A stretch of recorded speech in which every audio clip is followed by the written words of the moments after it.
Bismillahirrahmanirrahim. Alhamdulillahirabbil alamin. Wassalatu wassalamu ala asyrafil anbiya wal mursalin Sayyidina Maulana Muhammadin wa ala alihi wa sahbihi ajma'in. Qala al-musannif al-imam Hujjatul Islam Abu Hamid Muhammad bin Muhammad al-Ghazali rahimahullah wa nafa'ana bi ulumihi. Wa amma an-naw'u ats-tsalits fa hiya sifatul muhlikatu allati mahalluha al-qalbu fa ya'rifuha mimma dzakarnahu bi rub'il muhlikat wa hiya istila'us syahwah wal ghadabu wal bukhlu wal kibru wal ujbu wal riya'u wal hasadu wa su'uz zan wal ghaflatu wal ghururu wa ghairu dzalik.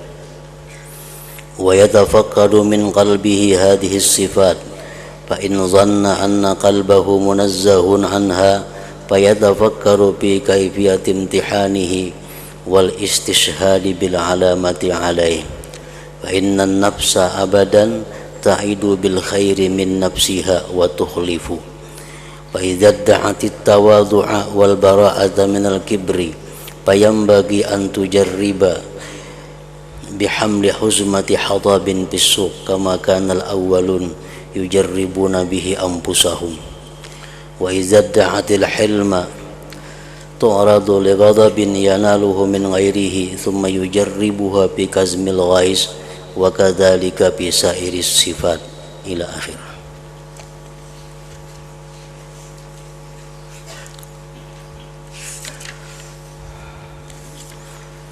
Makna daripada kalam Al-Imam Hujjatul Islam Abu Hamid Muhammad bin Muhammad Al-Ghazali rahimahullah wa nafa'ana bi ulumih.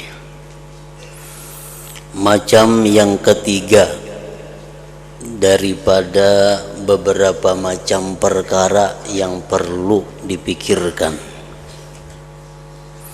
yang perlu dijadikan tafakkur. Sifat-sifat yang membinasakan, yang tempatnya sifat-sifat membinasakan itu adalah hati.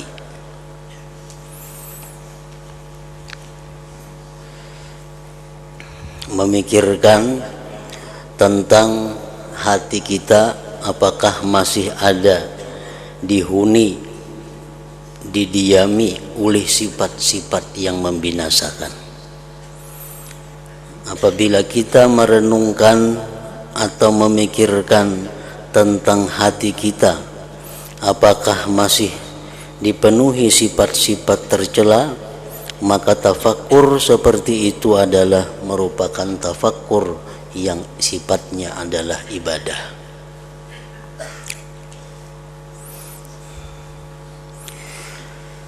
Maka ia dapat mengetahuinya sifat-sifat yang membinasakan itu dari yang telah kami sebutkan pada Rub'il Muhlikat di dalam kitab Ihya Ulumuddin. Di situ dijelaskan sifat-sifat yang membinasakan manusia, akhlak-akhlak yang mencelakakan manusia,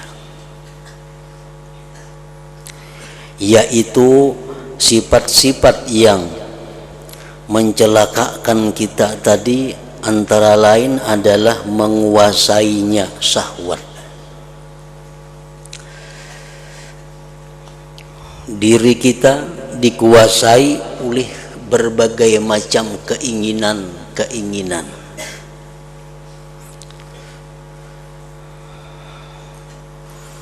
Kita disuruh berpikir apakah diri kita ini masih dikuasai oleh syahwat-syahwat itu. Kita disuruh merenungkan apakah selama ini kita hidup hanya untuk meluluskan syahwat-syahwat, keinginan-keinginan nafsu.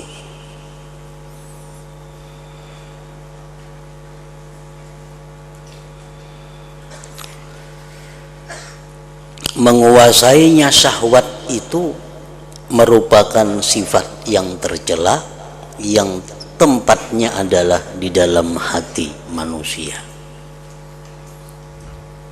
Segala macam bentuk maksiat, segala macam bentuk penyesalan, penderitaan, itu sumbernya adalah karena pada awalnya kita dikuasai oleh syahwat-syahwat tadi. Kenapa kita melakukan dosa? Karena kita kada mampu menguasai syahwat, keinginan-keinginan nafsu itu. Kenapa orang bisa masuk ke dalam penjara?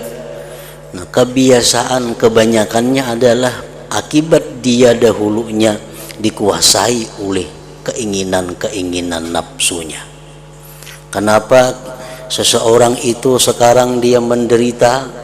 Kenapa seseorang itu sekarang dia ini berada dalam bahaya? Pada awalnya adalah akibat dia kada mampu menguasai keinginan-keinginan nafsunya. Nah, itu nang dipikirkan. Disuruh kita merenungi apakah kita ini termasuk orang yang dikuasai oleh keinginan-keinginan nafsu, atau kitakah yang menguasai keinginan-keinginan nafsu itu. Contohnya lagi adalah marah.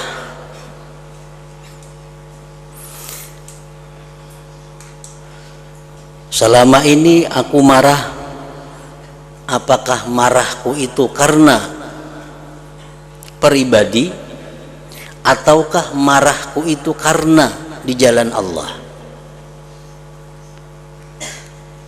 Marah itu adalah sesuatu yang mulia, marah sesuatu yang berpahala apabila marahnya itu di jalan Allah. Dan marah itu sesuatu yang hina, tercela apabila yang dimarahkan itu adalah sesuatu yang bukan di jalan Allah. Nah, itu pun disuruh juga kita merenungi, memikirkan apakah kita marah selama ini di jalan Allah atau kada. Umpamanya kita menyuruh anak kita, menyuruh orang-orang yang membantu kita untuk kepentingan kita, lalu inya terlambat, lalu inya tersalah, kita marah. Nah, ini marah, kita marah karena kepentingan nafsu kita. Kalau anak kita, orang-orang yang di bawah kita, mereka lalai melaksanakan salat, mereka itu menunda perbuatan kebaikan, apakah kita marah kepada mereka? Nah, bila kita marah mereka itu kada sembahyang, kalau kita marah karena mereka itu suka melalaikan, menunda-nunda salat, nah marah kita itu adalah marah yang mulia, marah di jalan Allah.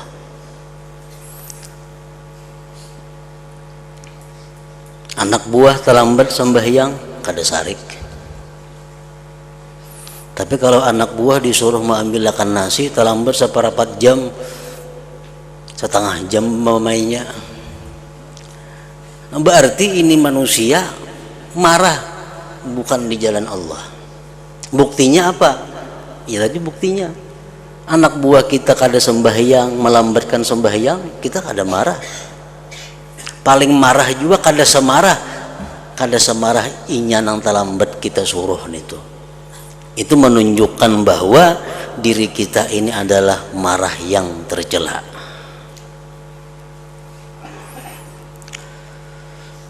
Bakhil, kikir.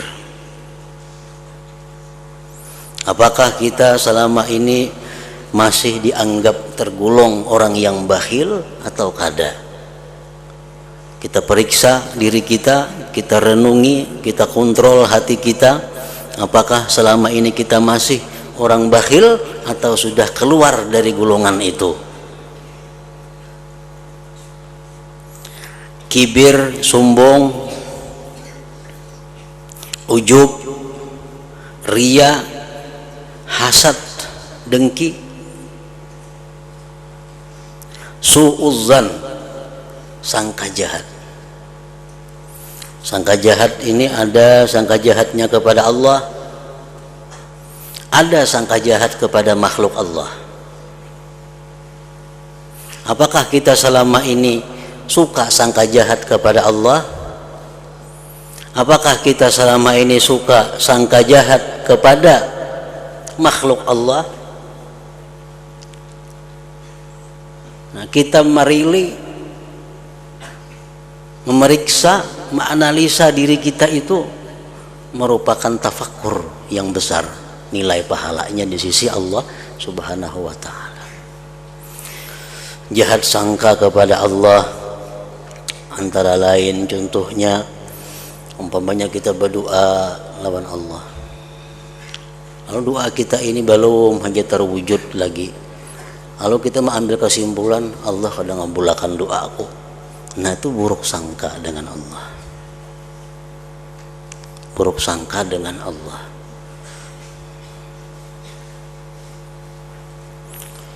Buruk sangka dengan makhluk Allah contohnya, kita bertemuan kawan kita kadang menguringi kita, kawan kita kadang menagur kita, lalu di hati kita berkesimpulan sarik napa kalawan aku maka kada tak urihing bertemuan tadi. Itu buruk sangka. Padahal masih masih bisa diihtimalkan. Barangkalinya kada menagur itu di pikiran apakah dipikirakannya, atau kesibukan apakah nang isi sibuk sehingga inya kada sampat menagur aku. Itu ihtimal yang mungkin, yang sangat bisa terjadi. Jangan langsung berdasarkan sarik napa kadu aku saruan kada menyeruani. Barangkali sidin lupa, barangkali sidin kada ingat, lalu kada takiau, kan boleh jadi itu. Nah, kayak apa andai kata diihtimalkan seperti itu, jangan sampai kita mengambil kesimpulan sidin itu kada baik lawan kita, orang itu kada baik lawan kita. Nah, itu suudzon. Kita disuruh tafakur, apakah selama ini kita suka lawan suudzon itu. Lalai termasuk sifat yang membinasakan. Lingah, lalai artinya lalai dalam arti mensyukuri nikmat Allah. Dapat rezeki ini, dapat rezeki itu, dapat rezeki macam-macam, kada ada mensyukuri lawan Allah, lalai.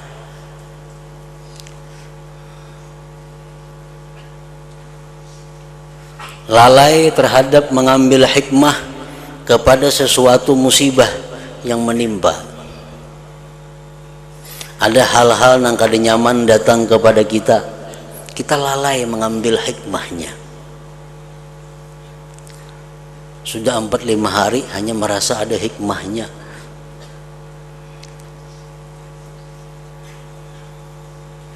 Tipuan atau gurur bahasa agamanya. Apakah kita selama ini tergolong orang-orang yang masih tertipu?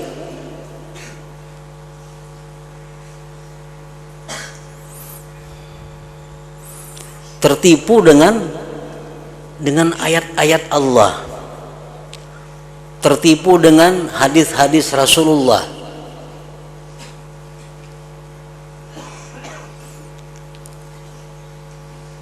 Tafakkur kita, memeriksa kita kepada diri, apakah selama ini aku tertipu dengan ayat-ayat Allah itu? Karena kada sedikit ayat-ayat Al-Quran atau hadis-hadis Rasulullah itu kalau dipahami secara cepat dan sembarangan, itu membuat kita terperdaya, tertipu dengan ayat-ayat Allah itu. Dicontohkan seseorang yang beriman yang masih suka melakukan maksiat kepada Allah, ngarannya al-mu'minul asi, orang mukmin yang suka berbuat maksiat. Nah, orang mukmin yang berbuat maksiat ini dia mengiktikadkan,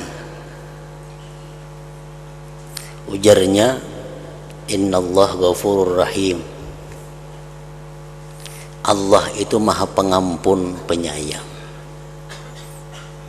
Bujur itu kada salah. Al-Quran banyak menyebut itu, Allah itu maha pengampun, maha penyayang. Aku berharap dapat ampunan dan rahmat Allah. Ujar orang mukmin nang suka maksiat nih. Allah tuh maha pengampun juga, Allah tuh maha penyayang juga. Aku berharap mudahan dapat ampunan Allah. Aku berharap mudahan dapat rahmat Allah. Dan dalam hadis kudusi Allah mengatakan, ana inda dhanni abdi bi, aku ni jar Tuhan menurut sangkaan hambaku kepadaku. Jika hambaku itu menyangka aku ini pengampun, memang aku pengampun. Jika hambaku menyangka aku ini marah, aku marah. Nah jadi ujar si mukmin nang ahli maksiat tadi, aku sangka baik lawan Tuhan, Tuhan mengampuni aku. Dan aku berharap dapat ampunan Allah.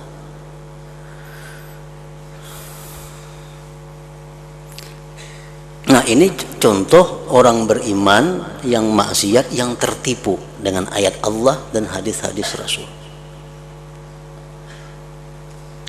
Di mana tertipunya? Tertipunya di mana? Aku berharap dapat rahmat Allah. Karena Allah tuh maha pengampun penyayang. Nah di situ letaknya tertipu. Inya kada kau membedakan apa arti berharap, apa arti berangan-angan. Apa arti berharap, apa arti mahayal. Inya kada kau membedakan, sehingga dia tertipu.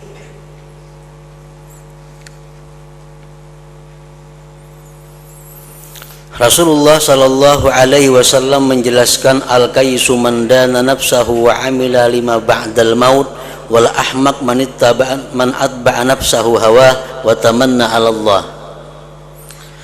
Artinya orang yang cerdik itu, kata Rasulullah, orang yang menghitung dirinya dan dia beramal untuk sesudah mati. Itu orang cerdik. Orang yang bodoh itu, kata Rasulullah, adalah orang yang mengikuti kemauan nafsunya dan dia berangan-angan atas Allah dengan berbagai macam angan-angan. Nah, ini selalu berbuat maksiat, tapi berangan-angan dapat ampunan Allah. Cuma kadang kau membedakan apa arti berharap itu, apa arti berangan-angan. Ini membuat inya terperdaya. Allah Subhanahu wa taala menjelaskan, innalladzina amanu walladzina hajaru wa jahadu fi sabilillah ulaika yarjuna rahmatallah. Firman Allah mengatakan, orang-orang yang beriman dan mereka meninggalkan perbuatan jahat menuju perbuatan baik dan dia berjuang di jalan Allah, mereka itulah yang berharap dapat rahmat Allah. Nah, andai kata orang yang maksiat ini dia berhenti melakukan maksiat, dia tobat kepada Allah, lalu dia berharap dapat ampunan Allah, nah itu bujur. Tapi kalau inya masih suka melakukan maksiat, tapi dan mengangan-angan, mencita-cita agar dapat ampunan Allah, itu kada berharap karena itu mengangan-angan. Kalau kita misalnya besi pahumaan kada ada, minjam pahumaan orang kada, bahuma kada juga. Atau kita besi pahumaan cuma kada dihumai, diliatakan sekosong-kosongnya. Begitu orang mengatam, kalau kita bersuara, mudahan pahumaanku juga kawa dikatam kena isok. Nah itu mencita-cita ngarannya mengangan-angan, lain berharap itu. Kalaunya inya bisi pahumaan, ditanaminya, dirawatnya, diharagunya, lalu isuk mengatam, lalu inya berharap mudahan isuk aku kau mengatam. Nah ini ngarannya harap. Nah kebanyakan kita manusia ini tertipu kada kau membedakan mana antara harap dan mana antara angan-angan. Orang yang ingin dapat rahmat ampunan Allah tetapi dia kada bergerak ke arah itu, ngarannya angan-angan. Orang yang ingin dapat rahmat ampunan Allah tapi dia minta ampun dan istighfar, nah itu ngarannya berharap. Nah kita disuruh berpikir, apakah kita selama ini orang yang berharapkah atau orang yang beangan-angankah? Angan-angan Tuhan supaya mengampuni, angan-angan mati surga kada berhisab, angan-angan selamat dari fitnah kubur, angan-angan lulus di titian siratal mustaqim, ingin masuk surga di surga Firdaus, tapi kada ada bahannya, kada ada kelakuan pekerjaannya ke situ. Itu ngarannya beangan-angan, tertipu. Ditakuni nih semuaan kita, hendaklah ke surga Firdaus, hendak semuaan. Tapi kada ada gawiannya, nah itu mah angan-angan ngarannya. Kalau berharap tuh orang nang bekerja, beribadah habis waktunya siang malam, lalu nya berharap mati masuk surga Firdaus, nah itu bujur berharap. Nah itu nang termasuk perlu ditafakurkan dan lain-lainnya. Dan ia menyelidiki dari hatinya akan sifat-sifat ini, diteliti, diselidiki di hati sifat-sifat tadi. Kalau ia menyangka bahwa hatinya itu bersih daripadanya, maka ia berpikir tentang cara mengujinya dan mencari persaksian dengan tanda-tanda atasnya. Pemanya periksa hati kita, kita selidiki hati kita, oh sudah bersih dari sifat-sifat tercela. Jangan percaya, coba tes, bujur kada bersih. Karena sesungguhnya nafsu selama-lamanya ia berjanji dengan berbuat kebaikan dari dirinya dan ia mengingkarinya.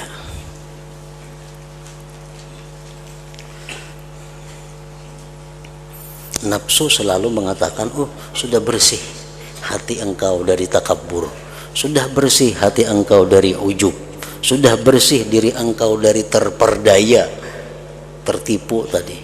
Jangan percaya, kita periksa, kita uji apakah bujur atau kada nang ujar nafsu tadi.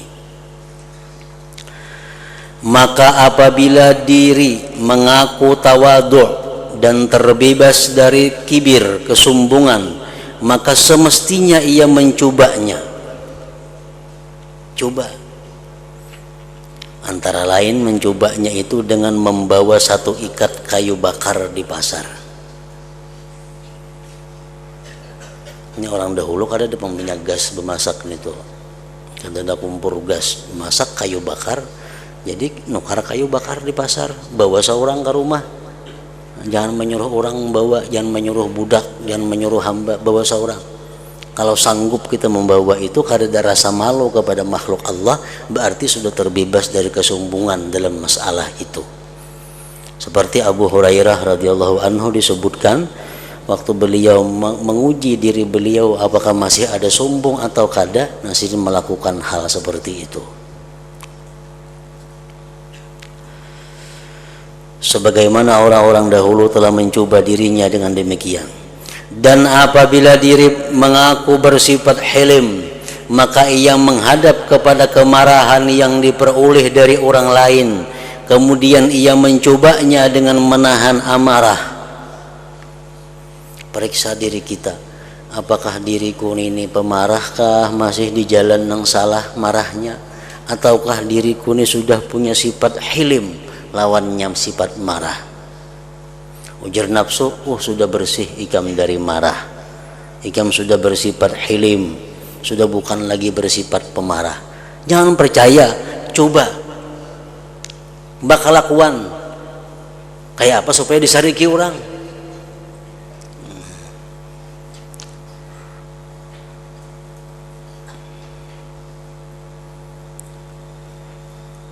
Bila orang sarik lawan seorang, kita mampu menahan diri, kada sarik lawan orang yang menyariki itu, nah berarti sudah bujur, kita terbebas dari sifat marah itu. Dan seperti itu juga pada sifat-sifat lain.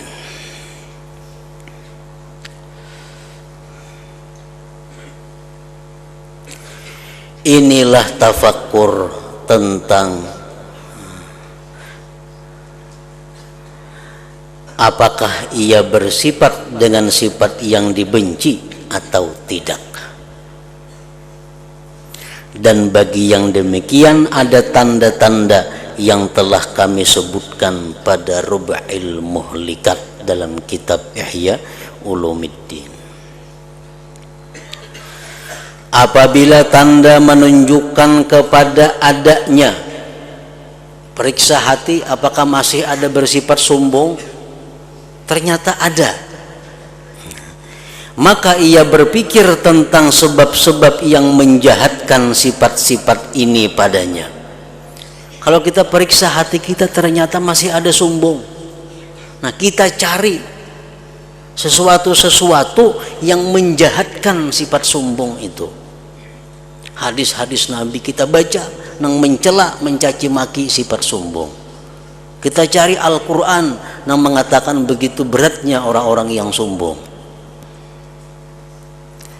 Dan jelas bahwa sumber sifat-sifat ini adalah dari kebodohan, kelalaian, dan jahatnya batin. Kenapa orang sombong? Karena inya bodoh, karena inya lalai, karena inya kada punya ilmu pengetahuan yang benar.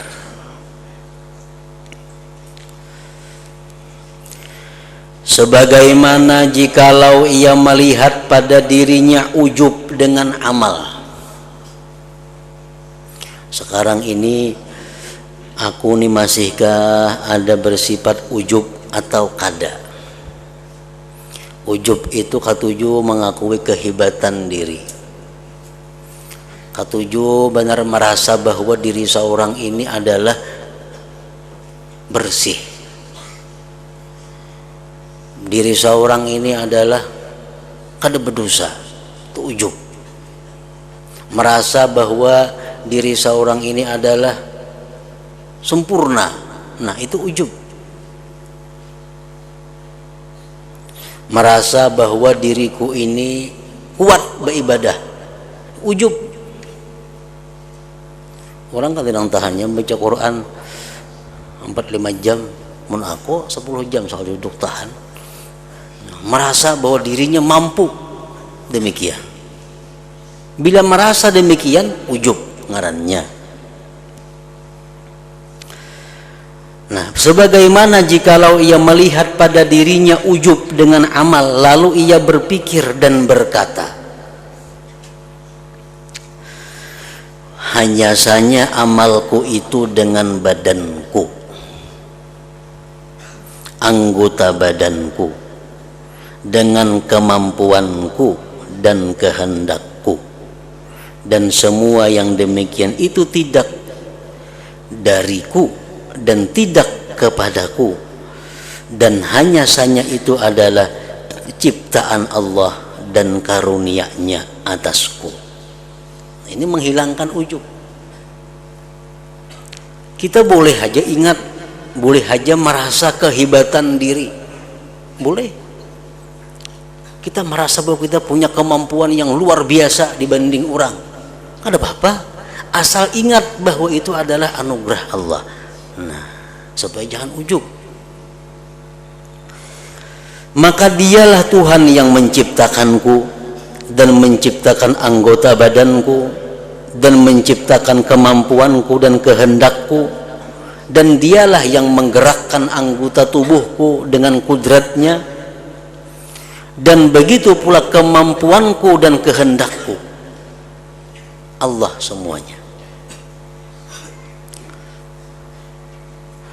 Maka bagaimana saya kagum ujub dengan amalku atau dengan diriku, sedang saya tidak berdiri bagi diriku dengan diriku. Kayak apa aku hendak ujub dengan diriku, sedangkan diriku kada mampu berdiri sendiri.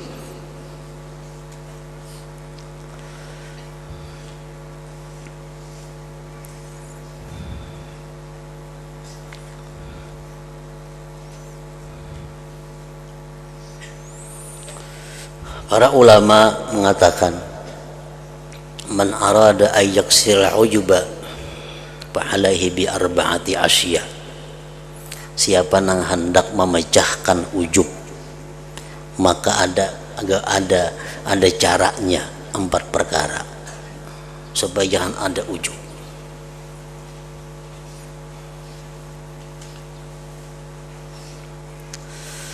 Pertama, mereka mengatakan ayyarat taufik minallah, ayyarat taufiqa minallah.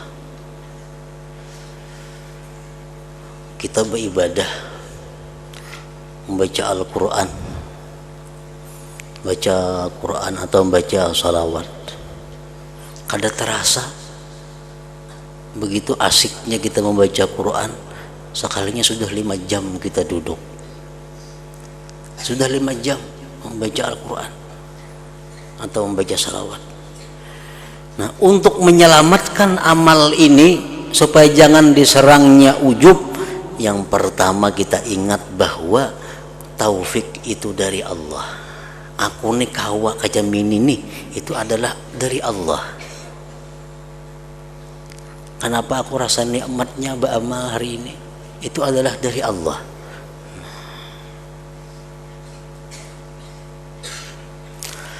Yang kedua, ayyanzura ilan na'ma allati manallahu alaih, bahwa dia memandang kepada nikmat-nikmat yang diberikan Allah atasnya. Aku membaca Quran kawa sekian lawas.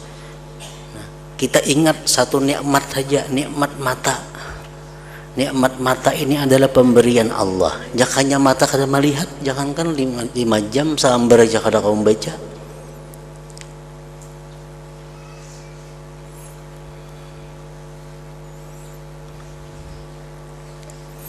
Yang ketiga, ayyakhafa an la yaqbalallahu amalah. Yang ketiga, dia takut kalau Allah kada menerima amalnya. Aku beramal sekian jam, namun tentu diterima Allah. Nah, bila hati kita ini masih merasa belum tentu diterima Allah, kada mau ujub. Nang mau ujub itu nang asa sudah pasti diterima Allah. Yang keempat, ayyanzura ila dzunubihi wa taqsirihi qabla dzalik, bahwa ingatlah dosa-dosa, kelemahan, kekurangan kita sebelum ini. Hari ini aku bujurnya kau beribadah sekian lawas, tapi dibanding dosaku dahulu mana banyaknya, sering banyakan aku berbuat dosa juga. Nah, 4 hal itu menghilangkan ujub di dalam hati kita. Jadi kalau kita datang perasaan bahwa kita ini hebat, bahwa kita ini merasa harap, ingat akan 4 itu supaya selamat daripada kemurkaan Allah Subhanahu wa taala.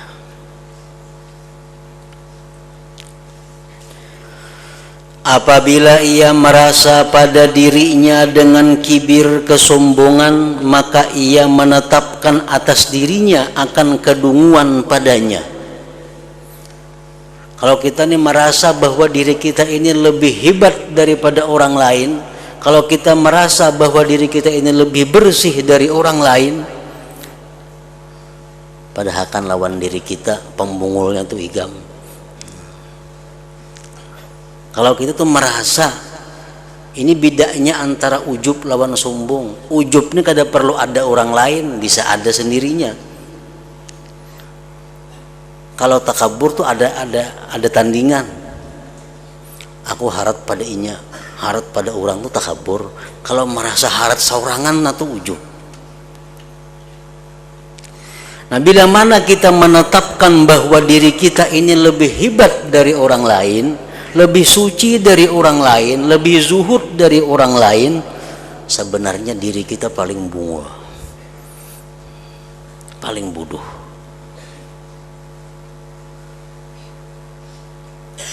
Jadi di saat kita mengatakan atau merasakan bahwa kita ini adalah orang yang hebat daripada yang lainnya, di saat itu kita orang yang paling hina di sisi Allah. Nak ditarusakan dasara, nak beristighfar dasara, nak bebulik baik istighfar, nak tarusakan jadi orang hina di sisi Allah, tarusakan perasaan paharatnya tadi.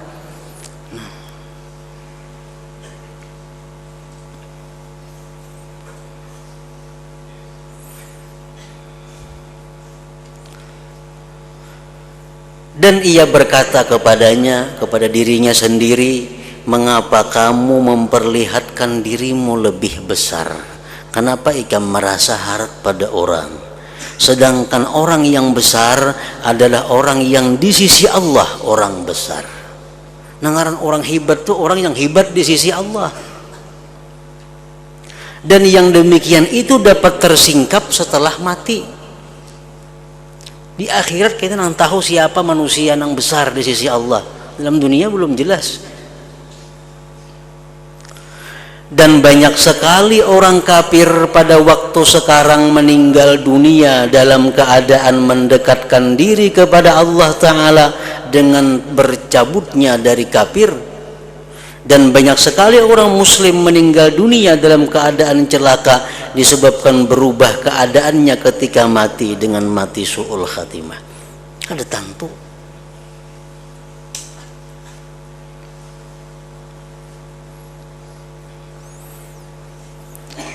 Di zaman sebelum zaman Rasulullah Sallallahu Alaihi Wasallam diceritakan ada seseorang yang sudah 70 tahun beribadah kepada Allah dan full malam ibadah siang puasa. Boleh dikatakan orang ini kada berbuat dosa, hidupnya pun diuzlah berasing pada orang lain. Sudah 70 tahun kada tahu di manusia, hanya beribadah melulu. Satu malam Sidin berdoa kepada Allah.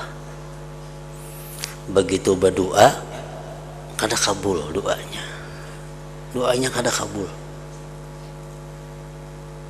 doa kada kabul. Nah begitu doa itu kada kabul, inya berkata kepada dirinya, ujarannya lawan dirinya, jaka ikam nih dirinya ini hebat di sisi Allah, sudah kabul doa ikam, berarti ikam ini hina di sisi Allah, buktinya doa kada kabul. Nah, habis cerita. Malam bermimpi si laki-laki ini ditemui malaikat. Ujar malaikat, wahai laki-laki, waktu engkau mengatakan bahwa diri ikam itu kada baik, makanya kada kabul doa, itu pahalanya lebih besar daripada engkau beribadah selama ini. Pahalanya lebih besar daripada engkau beribadah selama 70 tahun ini. Karena merasa bahwa diri ini sebenarnya adalah hina, merasa diri ini adalah kada baik. Makanya tadi kalau orang merasa dirinya baik, itu orang yang paling hina di sisi Allah Subhanahu wa Ta'ala. Merasa, lain diucapkan aku kada baik kan macam itu bang. Atau menulis surat misalnya dari kawan ikam, dari hamba Allah yang banyak dosa, kada perlu ditulis, itu dalam hati aja itu diandak. Kadang-kadang ada mengirim surat kayak itu dari Al-Fakir nang banyak dosa, nang banyak salah, pulan bin pulan. Itu menampaikan orang pulang kesalahannya. Itu dalam hati nih merasa, jakanya aku nih baik, aku sudah enggak ini, kada mau macam itu.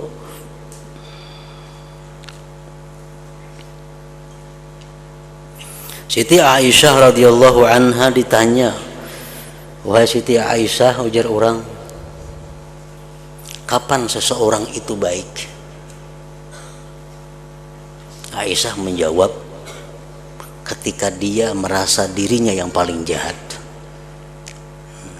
Ketika dia merasa dirinya yang paling jahat. Ditanyakan lagi kepada Siti Aisyah radhiyallahu anha, Kapan seseorang itu jahat? Ketika dia merasa dirinya terbaik, ketika dia merasa dirinya adalah baik.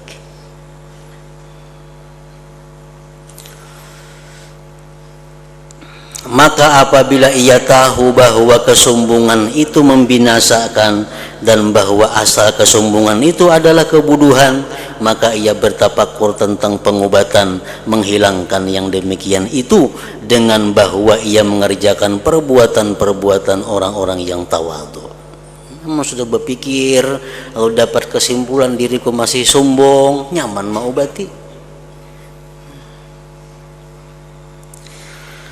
Dan apabila ia mendapatkan pada dirinya syahwat makanan dan kerakusannya, periksa diri, ternyata diriku ini kada kawa, hendak mau makan terus. Nah, kalau tidak ada makanan yang nyaman, hendak merasai. Maka ia bertafakur bahwa ini adalah sifat binatang. Oh, berarti aku samaan binatang. Kalau kita lihat makanan lo hendak aja. Dan jikalau pada syahwat makanan dan persetubuhan ada kesempurnaan, niscaya demikian itu termasuk sifat-sifat Allah dan sifat-sifat para malaikat. Makanya memakan itu nah, ada kesempurnaan di situ, niscaya malaikat bersifat dengan itu. Malaikat tuh ada mau makan, ada mau minum, ada urusan itu. Seperti ilmu, nah itu sifat-sifat kesempurnaan dan kudrat, dan niscaya tidak bersifat dengannya binatang.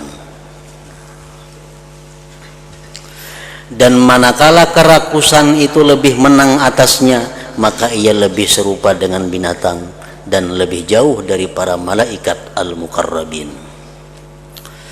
Dan begitu pula ia menetapkan atas dirinya tentang marah, kemudian yang memikirkan tentang jalan pengobatan, dan sekalian yang demikian itu telah kami sebutkan dalam kitab-kitab ini.